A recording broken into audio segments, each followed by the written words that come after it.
Suivez-moi, mettons le cap sur Marseille à présent, une destination prise d'assaut cet été par les bateaux de croisière.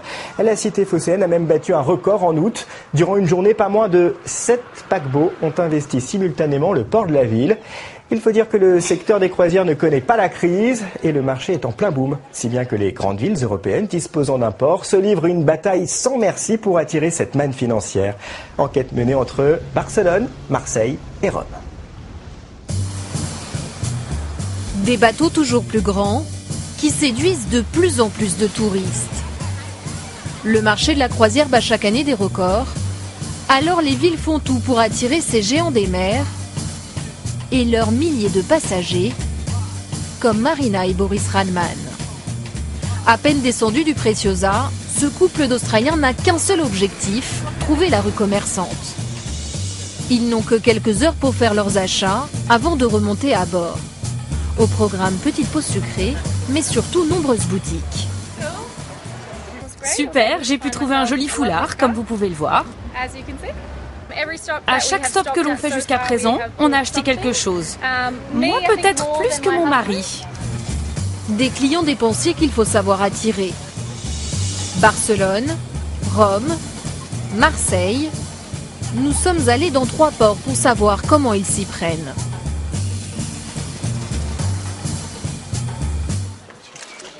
Barcelone, c'est le premier port pour les bateaux de croisière.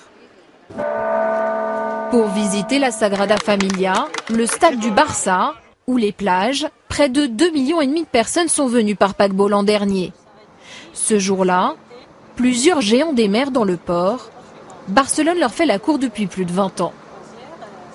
Avec les Jeux Olympiques, à Barcelone, le port de Barcelone a accueilli 15 bateaux croisières comme hôtel flottant. Et ça nous a donné l'opportunité de connaître les nécessités des compagnies des croisières et commencer à évoluer avec l'industrie.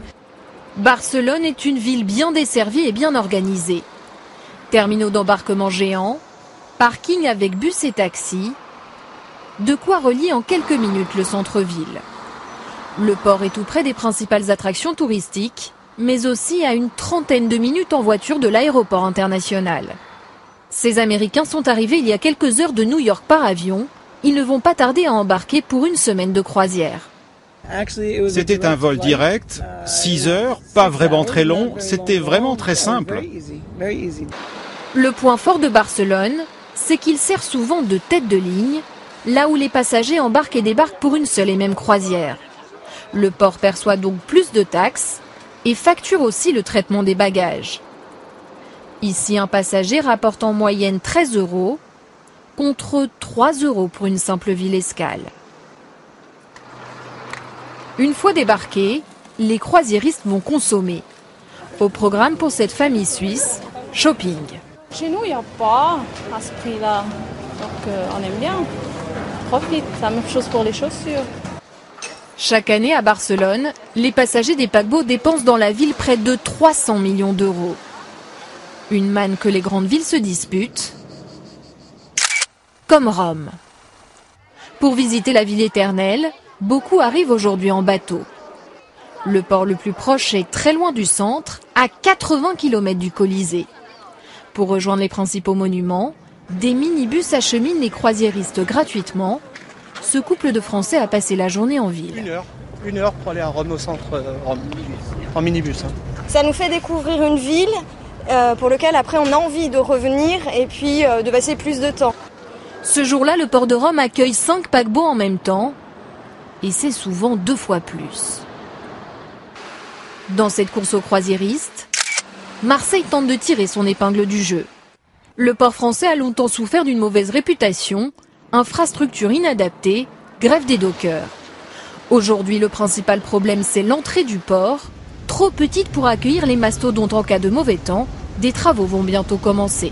Il y a peu de place sur les... Vous voyez, il est en train de faire un grand virage. Donc il faut à tout prix qu'on rabote cette passe de 50 mètres. On va l'élargir de 50 mètres. C'est cette digue qui va bientôt être réduite. Montant des investissements, 35 millions d'euros. Nous avons un gros travail de promotion à faire pour que, aux États-Unis, partout, tout le monde sache que Marseille est rentré dans le top 5 européen, top 5 méditerranéen. Pour gravir encore quelques marches sur le podium, il va falloir que la région se mobilise aussi, avec des liaisons aériennes directes. Un nouveau défi pour devenir le point de départ des croisières en Méditerranée.